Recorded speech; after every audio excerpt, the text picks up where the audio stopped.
Bonjour sur News Sécurité. Nous continuons sur cette belle matinale des partenaires organisés par l'Anitech. Alors, nous allons aborder sur cette nouvelle émission, juste comme je vous l'ai dit précédemment, sur un sujet qui est l'IA et la gestion prédictive des infrastructures et de la maintenance des équipements. Pour aborder ce sujet, j'ai le plaisir d'avoir avec nous, alors à distance, mais il est là, Pascal Toggenburger. Bonjour. Bonjour. Alors je rappelle Bonjour que vous à êtes tous. président de la FFIE, mais également, Oui, et exactement. aussi, devrais-je dire, président de Park and Plug. Et nous allons parler de Park and Plug sur cette émission. Prestataire spécialisé en bornes de recharge, box de gestion qui assure le pilotage autonome de l'ensemble des bornes de recharge installées dans les parkings notamment. Arnaud Brouquier, C'est ça. rebonjour. Rebonjour, donc je rappelle, président toujours de Delta Certec. Voilà. Nicolas Dufaux, bonjour. Alors Nicolas, vous êtes directeur de projet et performance pour Afludia. Oui. Afludia, qui est une PME présente sur le marché depuis 2007, spécialiste du traitement de demandes de dépannage et d'urgence technique. En gros, vous êtes là pour tout ce qui est gestion de maintenance auprès des clients en premier niveau. Tout à fait. Et Sylvain Voilhomme, bonjour. Bonjour, Alors, vous êtes Business Development Manager pour le sud de la exact. France, c'est exact. pour Vivotech. Exactement. Vivotech, je le rappelle, fabricant taïwanais en activité depuis 2000 sur les solutions de vidéosurveillance, et vous offrez une gamme complète de caméras de sécurité, d'enregistreurs vidéo réseau, de logiciels de gestion pour répondre aux besoins justement Des clients. de sécurité et avec cette spécificité d'IA embarquée Complètement. dans les caméras. Alors pour aborder le sujet que nous venons d'évoquer, on va tout d'abord présenter ce rôle central de l'IA dans l'évolution vers une maintenance proactive et intelligente. Tout d'abord, Arnaud, en tant qu'intégrateur, quel est votre rôle ? Alors, pour moi, le rôle de l'intégrateur, on l'avait déjà évoqué il y a quelques années avec l'Anitech, c'est une sorte d'opérateur local de services numériques. Aujourd'hui, je dirais plus une sorte d'architecte numérique du bâtiment intelligent, en quelque sorte. Donc, c'est vraiment, pour moi, le coordinateur. Il connecte, il structure, il synchronise toutes les données des équipements numériques déployés dans un smart building. Donc pour moi, c'est un rôle central parce qu'il fait le lien entre la technologie et finalement le client et ses besoins, tout en étant aussi lors de déploiement de projet en interaction avec l'architecte officiel, pas l'architecte numérique comme nous, mais l'architecte du projet, les bureaux d'études, etc. Merci beaucoup Pascal. Pascal, je pense que vous nous entendez bien, vous êtes à distance, mais vous vous positionnez également quelque part aussi en tant qu'intégrateur. Quel est ce rôle sur l'aspect, comme nous l'avons évoqué, de l'IA dans l'évolution de cette maintenance proactive ? Elle va apporter évidemment de la puissance et pour tous les intégrateurs qui ont une activité de maintenance. C'est notre cas en fait, parce que au-delà de ma présidence de FFIE, évidemment, je suis entrepreneur et il y a 10 ans, en fait, on a pensé que alors ça s'appelait pas l'IA, c'était moins médiatisé qu'aujourd'hui, mais le machine learning en fait allait nous permettre en fait d'améliorer en fait les process de détection de panne et d'anomalies en fait dans la recharge électrique. Voilà, donc je vous donne un exemple. Si on facture un client tous les mois en fait pour un abonnement et un service de recharge et qu'il ne charge pas. Bon, c'est peut-être parce que aussi il y a un problème avec sa borne, c'est pas forcément parce qu'il n'a pas de véhicule électrique. Quand il a souscrit un abonnement, généralement c'est pour l'utiliser. Donc voilà, ça nous permet d'investiguer la communication entre la borne et nos serveurs en fait pour détecter les pannes. C'est un exemple. Voilà, donc je dirais que l'IA est aujourd'hui un formidable outil. Pour les intégrateurs, c'est à leurs mains. Enfin, je pense que c'est des technologies qui sont de plus en plus faciles à utiliser, à intégrer techniquement. C'est sûr que la présence d'un développeur dans l'entreprise, c'est mieux. pour assurer évidemment la gestion et puis tous les aspects de sécurité aussi, hein, puisque dès qu'on parle réseau, il y a des aspects de sécurité, de cybersécurité, comme vous l'avez dit avant. Et donc, elle va permettre en fait de déployer des sécurités et des artifices pour que l'intégrateur, dans ses solutions de gestion, en fait, puisse être aidé et averti des anomalies et donc enchaîner après derrière une meilleure maintenance curative et préventive des installations et des équipements. Merci beaucoup, Pascal. Merci beaucoup. Alors, on le voit, hein, les intégrateurs sont convaincus de cette évolution importante. Avant de donner la parole à Nicolas, qui est partie prenante sur cette partie justement maintenance, j'aimerais vous donner la parole, Sylvain, sur comment vous, au niveau des infrastructures, l'IA, puisque vous, je le rappelle, hein, je le disais, vous avez l'IA embarquée dans les caméras, qu'apporte d'une part cette évolution est essentielle, quels sont les bénéfices et puis aussi quelles sont quelque part les difficultés. D'accord. Eh bien écoutez, nous, chez Vivotech, on essaie de lancer et de démocratiser l'IA sur tous nos systèmes vidéo. Pour ça, on a 3 points qu'on met en avant. Donc évidemment, c'est la fiabilité de l'IA, qui est très importante pour les remontées d'alarme, pour être proactif sur tout ce qui va se passer. La simplicité d'installation, qui est très importante, surtout pour les intégrateurs. On va leur faciliter la tâche. Donc chez nous, on a intégré dans nos produits un gyroscope embarqué qui nous permet de calibrer l'image et de pouvoir mettre les règles en place. Et le dernier point, ce serait la disponibilité de nos produits dès notre entrée de gamme. Donc ce qui nous permet de démocratiser, comme je le disais tout à l'heure, cette solution pour pouvoir mettre en place des règles d'IA et que le grand public puisse commencer à mettre en place ces règles, tout simplement. Et la gestion prédictive des infrastructures et de la maintenance, c'est quelque chose qui est intégré également, du coup, et qui facilite le quotidien ? Oui, complètement. On a monté dernièrement notre cloud, qui est plutôt un VSaaS, donc vidéosurveillance avec service, qui va permettre justement aux intégrateurs de pouvoir déconnecter en PoE à distance, qui va pouvoir avoir les remontées d'alarme directement et donc éviter des déplacements de techniciens sur le site d'un client final. Donc gain de temps, gain d'argent. Et évidemment, pour le client final aussi, il va pouvoir évidemment avoir ses remontées et pouvoir être proactif par rapport à tout ça. En termes justement avant il y avait des temps d'arrêt, hein, le temps que l'installateur, bien malheureusement, sûr. Alors si c'était un dimanche, un week-end, normalement c'est 24/24, mais parfois c'était compliqué. Est-ce que vous sauriez le mesurer aujourd'hui ?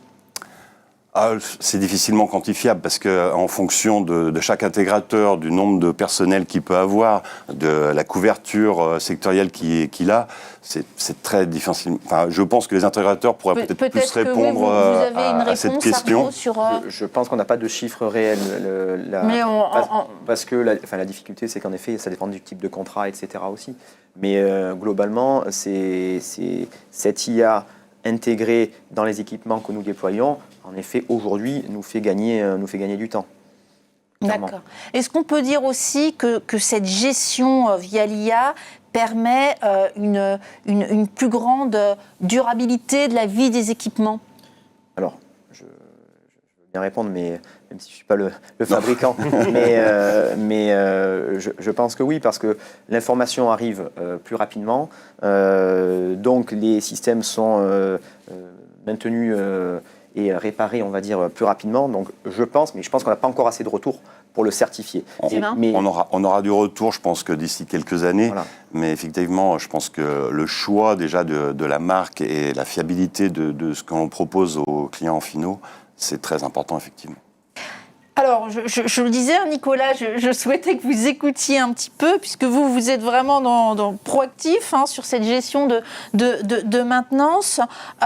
Comment vous voyez les choses? Quelle est votre réaction déjà par rapport à ce qui a été dit? Comment vous voyez les choses? Alors, Afludia se positionne en bout de chaîne, c'est-à-dire que nous, on va récupérer les alarmes ou les appels téléphoniques des personnes qui ont détecté des problématiques. Ouais. Donc, on va vraiment être, nous, plus sur la maintenance réactive, parce que du coup, notre but est de mettre en relation la personne qui a le problème avec un technicien qui est d'astreinte le plus rapidement possible. Et alors nous, pour faire ça, donc on étudie des solutions d'IA. Notamment, on a mis en place dernièrement une modélisation de planning, c'est-à-dire qu'en fonction du nombre d'appels et de tout notre historique d'appels qu'on enregistre, donc d'appels, d'alarmes, on a mis en place, avec un modèle de machine learning, une simulation de planning afin de mettre en fait de côté plus précisément et de prévoir le nombre de postes d'opérateurs qu'il nous faut en fonction des périodes. Donc ça, c'est une utilisation qu'on a mis en place de l'IA au niveau de notre centre d'appel. Et puis on a aussi de notre côté, dans notre DSI, parce que du coup, Afludia développe tous ces outils. Donc on a une petite équipe informatique et là on a des solutions d'aide, notamment à la programmation, qui nous facilitent et qui permettent d'accélérer les développements et d'être donc plus réactifs avec nos clients. C'est quelque chose que vous pouvez mesurer en termes de gain de temps? Non, c'est difficile parce que ça va nous permettre aussi d'être plus fiable, donc on va aller plus loin dans du test, on va aller plus loin, mais voilà. C'est difficilement quantifiable aussi. En fait, vous allez, grâce à ce gain de temps, finalement, gagner en efficacité, et en qualité, quelque part, service client. Oui. C'est une sorte de promesse, finalement, de continuité de service pour nos clients. Et l'IA, vraiment, est en train, pour moi, de transformer la maintenance en un outil, pour les intégrateurs, vraiment de pilotage stratégique. Parce qu'on vient croiser les données en temps réel avec l'historique, donc le planning, l'historique des interventions. Et donc, on arrive à être plus réactif. Tout ça, le but, c'est que nos clients soient davantage sereins et puissent avoir une continuité de service plus optimale. Et pour revenir aussi sur un peu la maintenance prédictive au niveau des équipements, on peut faire le parallèle, c'est-à-dire que nous, on enregistre nos appels, mais enregistrer comment fonctionnent et comment ont fonctionné les équipements, comparer avec un fonctionnement nominal ou un fonctionnement dégradé, va permettre ensuite, avec du machine learning, de détecter en fait, un début de panne, c'est-à-dire pouvoir intervenir avant et du coup ne pas subir une panne, planifier la réparation et ne pas casser le système, on va dire, et interagir en amont. Et donner une info plus pertinente au technicien qui va intervenir sur le terrain. Oui. Donc on l'a vu, un accroissement de la fiabilité, amélioration de la satisfaction client grâce à cette continuité de service qui est assurée grâce à l'IA, effectivement, point important. Pascal, on ne vous oublie pas. Pascal, j'allais vous poser une question sur tout ce qui est technologie et méthode clé pour optimiser cette exploitation maintenance d'un bâtiment. Vous, comment vous le voyez aujourd'hui? Qu'est-ce que vous apportez? En fait, on va aller aujourd'hui, on constate chez les fournisseurs d'énergie et chez Enedis, qui est l'entreprise technique qui construit les réseaux d'infrastructures en amont de nos solutions de recharge. On va avoir la tarification et la gestion en fait de la puissance devient de plus en plus complexe. On le voit aujourd'hui, c'est une politique de l'État en fait de morceler finalement la tarification énergétique et pour nous finalement l'IA va apporter des réponses à nos clients et surtout une qualité de service et une diminution du coût de recharge. Hier, il y avait deux ministres, Éric Lombard qui est allé sur des parkings de copropriété et avec je voudrais pas faire de pub, mais une Renault 5 électrique, justement pour essayer de stimuler le marché et pour aller plus vite. C'est un engagement de l'État d'électrifier le plus rapidement possible les parkings et les voies d'accès, évidemment les autoroutes et les réseaux secondaires. Et donc,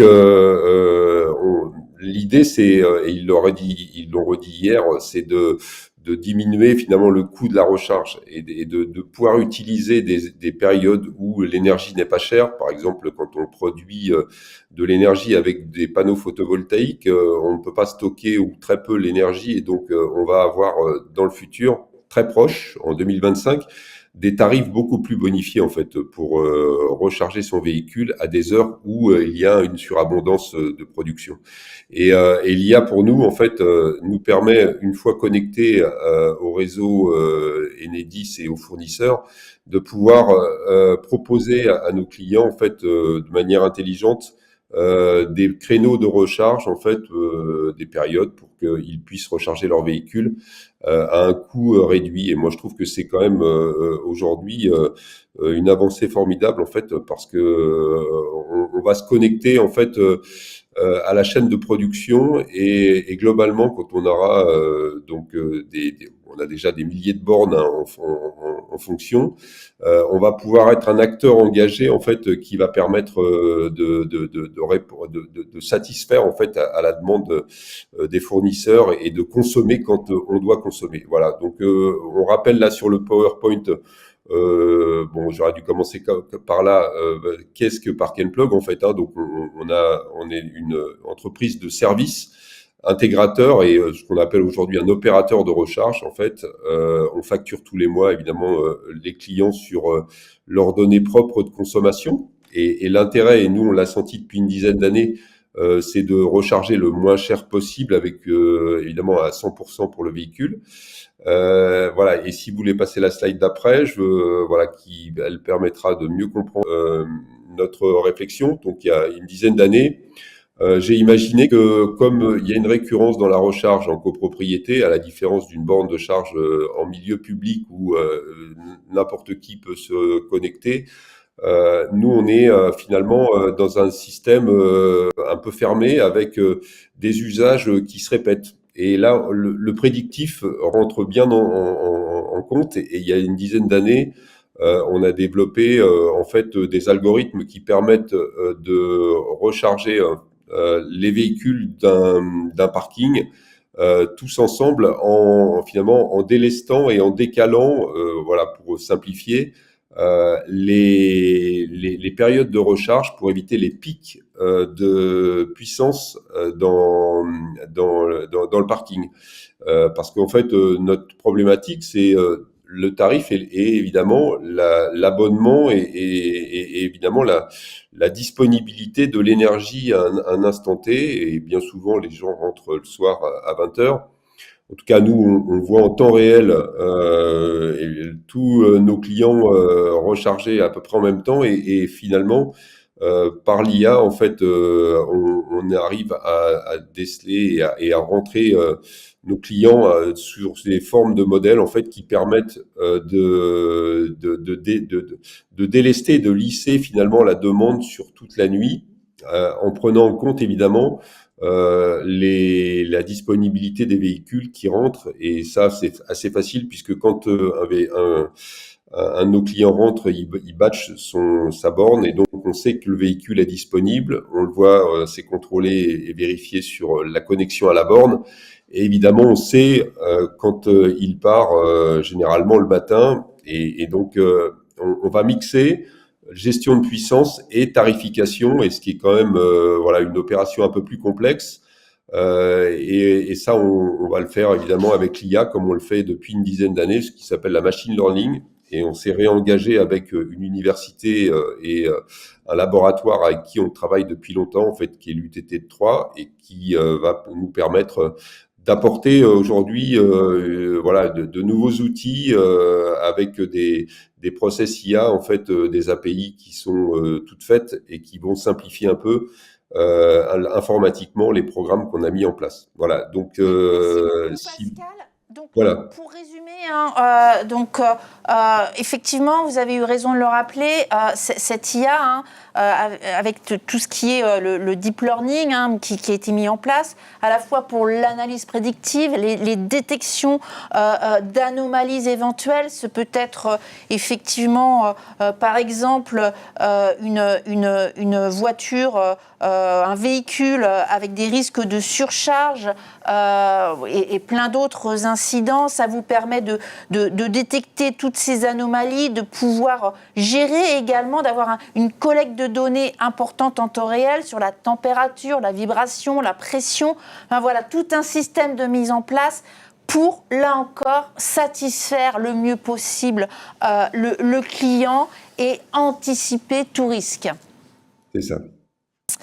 Merci beaucoup, Pascal. Arnaud, on l'expliquait dans une émission précédente, sur tout ce qui est smart building, puisque c'est votre credo, j'ai envie de dire.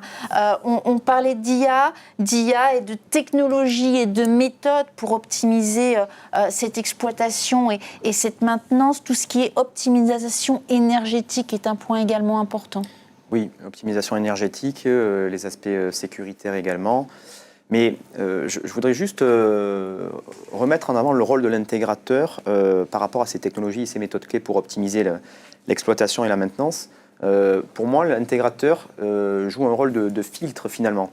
C'est lui qui va qualifier la donnée utile pour le client final. Parce qu'on voit bien qu'on est capable de tout faire, de tout récolter. Mais si cette donnée, on n'en fait rien, et si cette donnée, il y en a trop, le client final, on va le perdre. Donc notre rôle, nous, en tant qu'intégrateur, au niveau de l'ANITEC, est effectivement important. Voilà, on qualifie cette donnée et ensuite, on la fait parler, cette donnée, en s'appuyant sur l'IA pour justement optimiser nos interventions. En fait, on se retrouve vraiment au cœur de la chaîne de valeur dans tout cet écosystème. Et pour moi, l'intégrateur, finalement, je le disais tout à l'heure, architecte numérique, mais c'est une sorte de coordinateur de données. C'est le coordinateur data du smart building. C'est lui qui vient tout coordonner et il doit penser à l'architecture système du bâtiment, mais aussi aux usages finaux du client. Bien choisir la bonne collecte de données et pas... La donnée utile qui va servir le client final. Qu'est-ce que le client final veut faire de ça? Alors, notre rôle, c'est de lui suggérer des statistiques, du ROI, ce qui peut suivre, mais ce n'est pas le but de lui envoyer trop d'informations, parce que sinon on va le perdre. Et on sait que s'il ne travaille pas avec les indicateurs qu'on lui donne, derrière, on va le perdre. Merci beaucoup, Arnaud. Pascal, justement, je reviens vers vous, puisque ce que vient d'évoquer Arnaud, vous parlez également d'architecture des données collectées, qui vous semble important, apporter des solutions chiffrées pour l'optimisation de la maintenance. Bien sûr, il faut, comme disait Arnaud, c'est bien de collecter, mais il faut que toutes ces données soient utiles et que le marché puisse le supporter, parce que c'est vrai que on est d'abord des techniciens chez les intégrateurs et pas forcément, on n'a pas de modèles commerciaux très élaborés des fois, donc on imagine beaucoup de choses, mais il faut que le marché et nos clients évidemment aient envie d'y participer et envie en fait de consommer entre guillemets les services qu'on met à leur disposition. Donc c'est là le rôle clé en fait aussi de notre business finalement pour exister en tant qu'intégrateur et pour se différencier. On comprend bien qu'il faut se différencier par rapport à ses concurrents. Et donc, l'IA apportera évidemment des solutions différenciantes qui vont permettre de mettre en avant nos intégrateurs. Et avec aujourd'hui, je dirais que la puissance de l'IA, finalement, va décupler, parce qu'on dit toujours, ça fait gagner 60 ou 70% de temps humain. Mais en fait, il n'y a pas que ça. C'est que derrière, finalement, la petite entreprise qui va utiliser l'IA va permettre comme une start-up, de monter d'un cran très, très, très fort et de pouvoir finalement réussir son business et de se différencier. Voilà. Il faut donner de l'intelligence et je pense que on est là aujourd'hui, comme disaient mes prédécesseurs, on n'est pas des tireurs de câbles en tant qu'intégrateur, on est vraiment là pour apporter des solutions complètes. Et c'est pour ça qu'on est devenu d'électricien, on est passé au nom d'intégrateur parce qu'on est là pour comprendre nos clients, comprendre le marché et apporter des solutions innovantes. Et l'innovation, elle est essentielle. Pascal, merci beaucoup. Un dernier point sur ce sujet.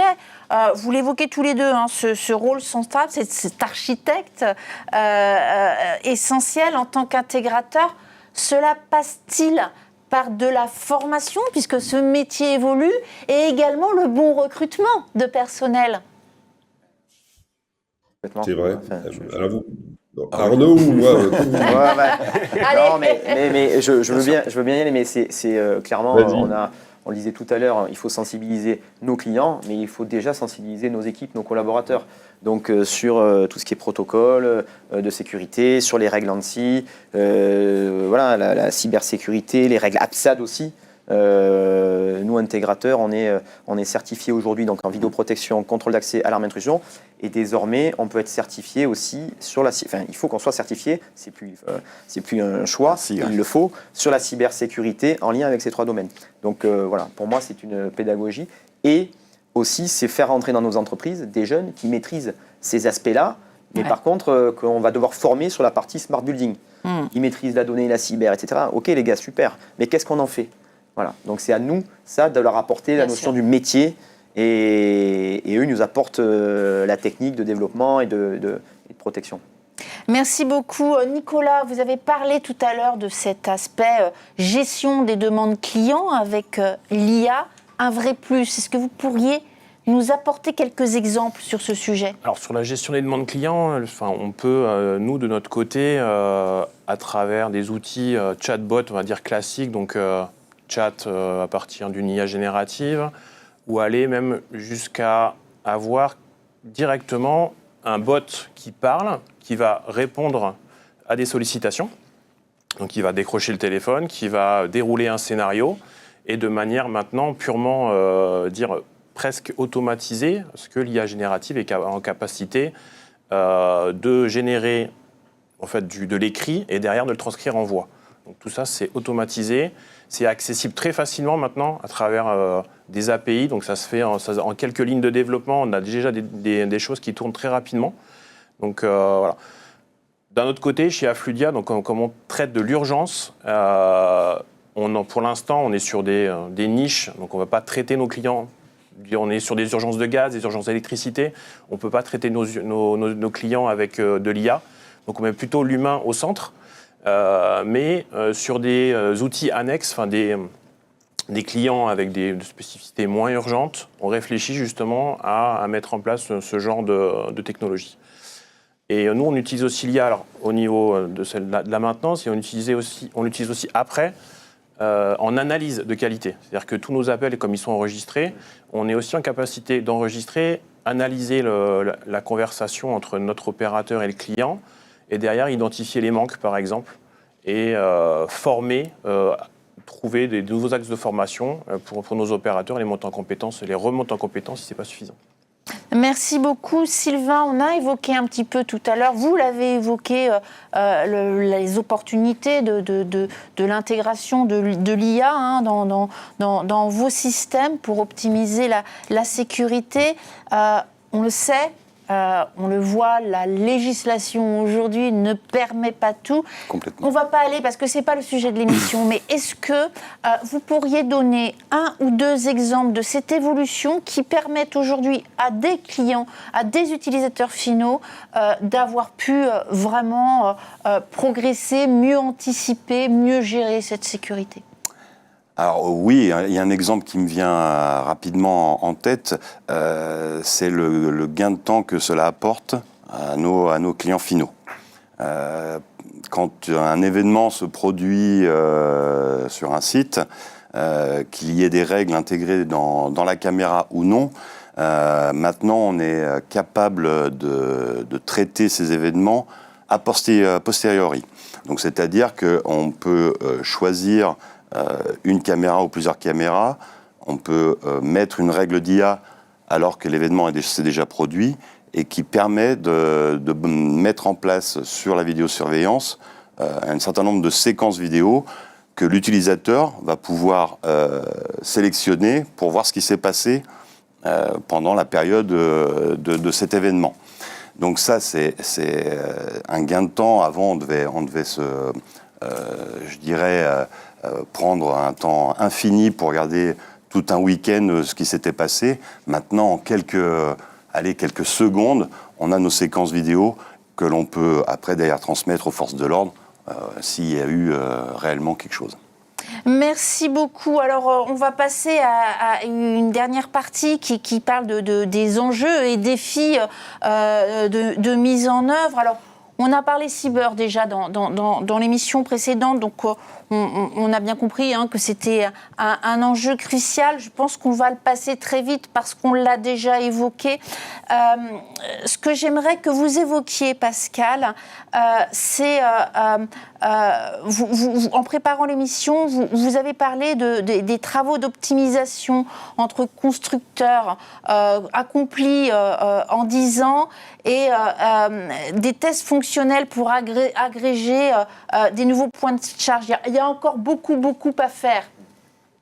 Oui, écoutez, quand on est dans une activité un peu nouvelle, en fait, on se rend compte que l'harmonisation et la normalisation des langages entre constructeurs est pas forcément au rendez-vous. Et personnellement, on a été pendant des années en fait à essayer de finalement de mettre des patchs pour corriger des problèmes entre constructeurs ayant la volonté finalement d'avoir une universalité de fabricants avec lesquels on pouvait travailler. Et c'est vrai que c'est toujours vrai dans tous les domaines. En fait, on se rend compte que on est un acteur parmi d'autres et que il faut faire avec les matériels qu'on nous vend et chaque tout ça prend du temps. Donc c'est vrai qu'il y a finalement il faut bien prendre et réfléchir quand on développe des solutions que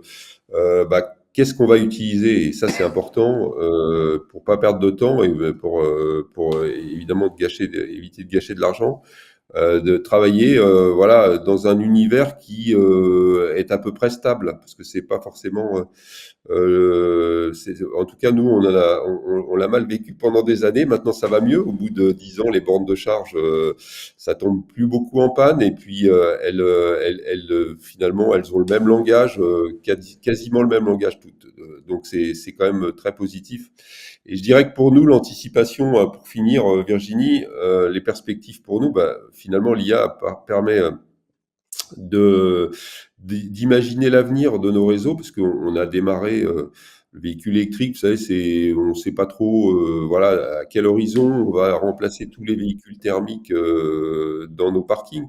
Et on a fait des choix au départ moi je travaille avec les fournisseurs d'énergie et Enedis pour savoir finalement le foisonnement, c'est-à-dire finalement, est-ce qu'il y a simultanéité ou pas de la recharge pour tous les véhicules et est-ce qu'on peut finalement gagner en matériel en imaginant que tous ne se rechargent pas en même temps et tous n'ont pas la même envie en même temps. Et ça, l'IA va nous permettre finalement de consolider en fait les données que nous avons mis sur la table et couchées sur la table il y a 10-15 ans. Parce que moi, je prends toujours l'exemple du dimanche soir. Les gens rentrent de week-end, ils ont roulé, ils sont allés faire un tour à la campagne, ce qui est un peu un acte différent de la semaine où ils font domicile-travail. Et tout le monde va se retrouver à son domicile en disant « Mince, mon véhicule ne charge pas lundi matin, j'en ai besoin pour aller travailler ». Et finalement, nous, on doit anticiper ces besoins de recharge, en fait, qui sont liés à la vie de tous les jours, en fait. Donc, pour pouvoir finalement déclencher l'envie de se recharger avant ou finalement accepter de ne pas être chargé à 100% le lundi matin, mais suffisamment pour aller au travail. Voilà. Merci beaucoup exemple, Pascal, merci pour effectivement ces explications et on souhaite effectivement que cette IA générative améliore l'ensemble des process et vous permette de pouvoir satisfaire toujours mieux les utilisateurs. Arnaud, au niveau de cette IA, est-ce qu'on peut dire ou est-ce qu'il est nécessaire que ce soit intégré sur l'ensemble des marchés aujourd'hui et des attentes ? Alors, pour moi, il y a deux choses importantes. C'est sans données structurées et fiables, l'IA, elle est aveugle. L'IA, elle ne sert à rien. Donc pour moi, il y a un véritable enjeu, et c'est le rôle de nous tous, mais celui qui est sur le terrain, c'est l'intégrateur. C'est de fiabiliser la collecte de la donnée, donc choisir la donnée qu'on va collecter et fiabiliser cette collecte. Et de deux, c'est assurer, garantir l'intégrité des flux de communication entre les données captées par les équipements qu'on va déployer. Ça, c'est la première chose pour moi, c'est ça, c'est apporter cette sérénité, cette garantie pour nos clients. Et deuxièmement, et là où on pousse avec les fabricants justement avec lesquels on travaille, avec la FFIE, avec l'ANITEC, c'est toujours avoir cette valeur fondamentale d'interopérabilité des systèmes. Pascal a parlé des bornes de recharge, mais les équipements et les données qui vont remonter des bornes IRVE vont interagir avec aussi la GTB, la GTC, les équipements de sûreté, etc. S'il n'y a pas d'interopérabilité, ça ne fonctionnera pas. Donc ça, nous, on pousse, et l'ANITEC pousse ça depuis des années, mais pour moi, c'est l'élément central, c'est la valeur fondamentale du bon fonctionnement de l'IA au niveau de la maintenance et de l'exploitation. Merci beaucoup Arnaud. Donc les perspectives, on y est, c'est vers cette avancée. Est-ce qu'on peut dire que cette IA, et on a commencé à aborder l'IA générative, va permettre aussi d'être plus serein sur le ROI ? Alors, je pense que c'est le but. Encore une fois, c'est de la sérénité et de la continuité de service qu'on veut amener à nos clients. C'est juste ça. Et leur garantir qu'il n'y ait pas des données sensibles ou moins sensibles qui s'échappent si on prend un peu de hauteur. Donc l'IA doit aider, doit être au service de l'humain, des entreprises, des intégrateurs, de nous tous, pour justement apporter cette sérénité supplémentaire. Merci beaucoup. Il nous reste 3 minutes, donc je vais aller très vite. Sylvain, sur cette IA générative, l'auto-apprentissage, c'est quelque chose que vous regardez également de près. Pouvez-vous nous en dire 2 mots ? L'auto-apprentissage de l'IA sur nos caméras, c'est le sujet. Chez nous, comme je vous l'expliquais au tout début, grâce à notre gyroscope embarqué, elle se fait vraiment automatiquement. Ce qui prenait beaucoup de temps à nos intégrateurs avant pour calibrer une caméra, maintenant ça prend 10-20 secondes. Parce que l'IA nous permet justement de visualiser, de calibrer cette image. Et ce qui permet derrière à nos intégrateurs de pouvoir mettre les règles en place et de remonter les alarmes pour nos clients. Merci beaucoup, merci d'avoir été concis. Nicolas avait beaucoup de choses à dire. On devait parler RTC, on devait également parler de test chatbot. Alors il nous reste 1 minute, ça va être difficile de traiter des 2 sujets. Allez, lequel Chatbot, on a déjà un petit peu parlé, mais effectivement c'est la fin. C'est l'avenir aussi, enfin, c'est tout ce qu'on a dans tous les outils grand public. On a du chatbot générationnel, on va l'avoir sur la voix, donc effectivement ça va être un compagnon en fait. Il faut voir l'IA comme un compagnon, un assistant. Le but de l'IA, et qu'il ne faut surtout pas, c'est qu'il remplace l'humain sur les tâches, mais c'est vraiment un compagnon. Et à l'heure actuelle, l'IA elle reste faillible, donc surtout sur l'IA générative. Donc faites attention, l'humain reste conducteur du camion. C'est ce qu'on disait tout à l'heure, l'humain avant voilà, tout. L'humain Ouais. avant tout, effectivement. Un grand merci pour cette concision. Merci à vous tous de nous avoir suivis sur A News Sécurité. Restez encore connectés. Nous avons encore 2 autres émissions qui vont suivre. La prochaine porte sur la formation, développement des compétences. Quelle nouveauté. Merci à vous tous Merci. d'avoir été présents. Merci. Pascal. Je sais que ça a été compliqué pour vous. Merci d'avoir quand même pu vous connecter pour nous parler de Park Unplug. Merci, messieurs, et à très vite. Merci bien. Merci.